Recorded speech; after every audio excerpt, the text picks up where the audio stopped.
गुनाहों का देवता उपन्यास पढ़ने के बाद जो उपन्यास आपको सबसे पहले पढ़ना चाहिए वो है सूरज का सातवां घोड़ा। अगर मैं कहूँ कि ये सिर्फ एक उपन्यास नहीं बल्कि जिंदगी के अलग अलग रंगों को जोड़ने वाली कड़ियाँ हैं तो ये कोई अतिशयोक्ति नहीं होगी। 3 कहानियाँ, 3 औरतें और हर कहानी में छिपा एक ऐसा सच जिसे समझने में पूरी जिंदगी निकल जाए। ये कहानी है मानिक मुल्ला की, जो अपने दोस्तों को गर्मियों की दोपहर में बैठकर 3 अलग अलग औरतों की कहानियां सुनाता है। सत्ती, जमुना और लिली।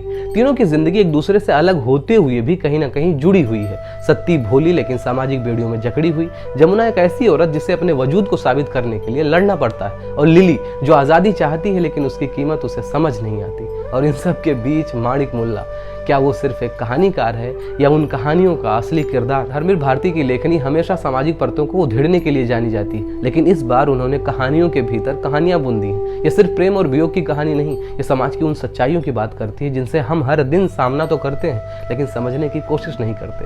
मानिक मुल्ला सिर्फ कहानियां सुनाता है, लेकिन क्या उसने खुद अपनी जिंदगी में इन कहानियों को जिया है? कभी कभी हम अपनी ही कहानियों में इतने उलझ जाते हैं कि ये भूल जाते हैं कि असली ज़िंदगी कहाँ ख़त्म होती है और कहानियाँ कहाँ शुरू होती हैं। जब मैंने ये किताब पढ़ी तो लगा मैं सिर्फ मानिक मुल्ला की कहानियाँ नहीं सुन रहा, मैं खुद भी उन कहानियों में कहीं शामिल हूँ। क्या हम सब कभी ना कभी सत्ती, जमुना या लिली जैसे किरदारों से नहीं मिले, या शायद हम भी किसी न किसी की अधूरी कहानी का हिस्सा? अगर ये किताब आपने अभी तक नहीं पढ़ा है तो मेरे कहने से पढ़िए। ये गुनाहों के देवता के आगे की कहानी है, आपको झकझोर कर रख देगी।